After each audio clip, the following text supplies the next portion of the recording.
Good morning, family. So, market selling pressure continues yesterday. The SPY, the Q, pretty much everything out there, guys, getting sold off again yesterday.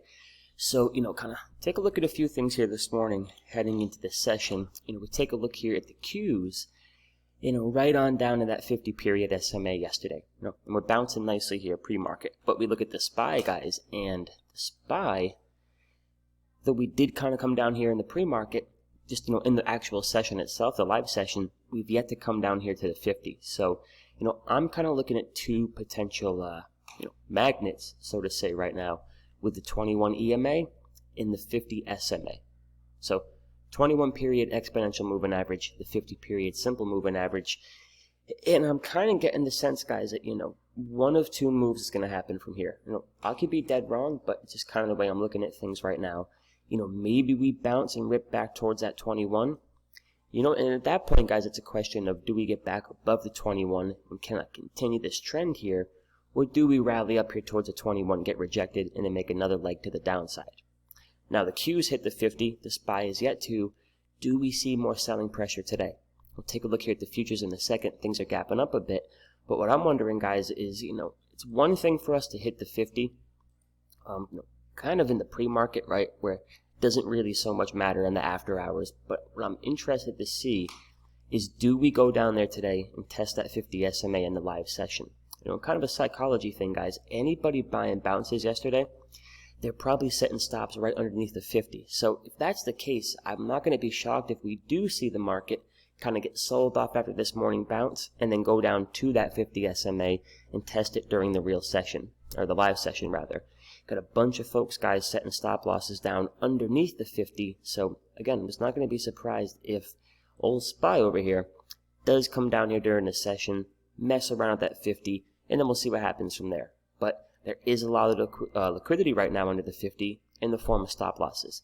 So keep that in mind, guys. And because we're not, fortune tellers, we've got really nothing to do other than sit and wait and see what the next move is going to be. I got a long setup and I got a short setup. So the short setup, which I took a position in yesterday, is this daily squeeze here in IWM. All right, nice tight consolidation, guys, and we can see got an order down here to lock me up in case we do dump again. But the squeeze hasn't technically fired yet. For me, guys, it's just a clean setup. I love trading the squeeze, and this is one that I can play alongside, direction of the overall market in the event we do roll over. So took a position here yesterday, and my plan, guys, is to kind of swing this unless we start closing back inside these Bollinger Bands. At that point, we start ripping here, closing back above, 153-ish. The trade's not really working. So we're building up energy, and I'm looking for energy to get released. I'm looking for one more leg to the downside and looking to lock up gains. Now, in the event, guys, that the market just bounces from here and everything starts ripping, I want to have at least a couple of long setups here on the radar. And what I'm looking at today, guys, is a stock I've never traded. I know a lot of y'all are familiar with it, NKLA. So good news comes out yesterday. Bad news for Tesla. Tesla dumping a good 20%. But nonetheless, guys, we got a pretty good looking daily squeeze here on NKLA, which didn't quite fire yesterday. But I'm keeping an eye on that for a bigger release of energy. But what I really love here, this would have been one of my favorite setups this year, is just a nice lower time frame squeeze after a big move the previous day. So we explode yesterday. Now we're tightening up here. Beautiful 30-minute squeeze. So a lot of times, team, when we break out of a daily consolidation, we can potentially release a lot of energy. And if the energy continues to get released, you can get a pretty sustainable move. Meaning, oftentimes, you can get some nice continuation. These lower time frame squeezes, right? Just like this 30-minute squeeze here. It makes our job of looking for an entry and gauging whether or not we're going to get continuation really easy. Huge move yesterday. Now we're chopping. Everything's tightening up. Bollinger Band's tightening up. Everything is getting ready for that next move. Given the fact that we exploded to the upside, given the fact you're going to have, a whole bunch of eyes on this thing here today, the market holds up, you would look for continuation to the upside. So for myself, and I'm sure a bunch of the guys and girls in the Focus Trades chat, we're going to be focusing on NKLA here today. But that's what I like, guys. I already got my short set up, so if the market rolls over today, I'm already in a position to make money. In the event the market is strong today, I got a setup here that I'm pretty confident I can make money on as well. Again, if the market holds up. So those are my two setups, guys. I am short IWM with a couple of next Friday's expiration puts. I'll be looking at NKLA here in the event this squeeze fires to the upside, just looking for continuation of yesterday's crazy-ass move.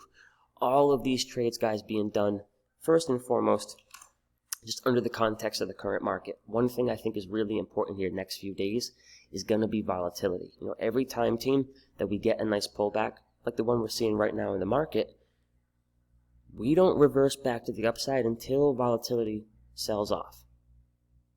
The market dumps, volatility spikes, just over and over and over again. So, coming down there a little bit yesterday, but not quite that retracement we're looking for. So I think patience is going to be really important as long as we have a presence of volatility. And at this point, guys, we're coming out of such a strong move to the upside. If you were doing your job, you made some serious money, right? Relative to your account size, you really grew the account over the last couple of weeks here in the month of August. Protect those gains first and foremost. So appreciate y'all for watching. If you haven't already, go click that subscribe button. And for those of you guys and girls in the Focus Trades group, we'll be live this morning around 8:45 a.m. Eastern. We'll hop on the Zoom. We'll do our pre-market prep and then trade the first hour and a half of the session live together. So before I cut y'all loose, let's take a look here at the ES. And, bouncing nicely this morning, guys, off the 50, or last night, rather. But like I said, a lot of stop losses sitting under the 50. So big money wants to, they can push it down here and just go get all those shares, right? Get all that liquidity. Let's take a look here at Big Tech. And there's a lot of time here till the open. So we shall see. I wish you guys the best of luck. Check us out at focustrades.com. Come on and trade with us. Talk to y'all soon.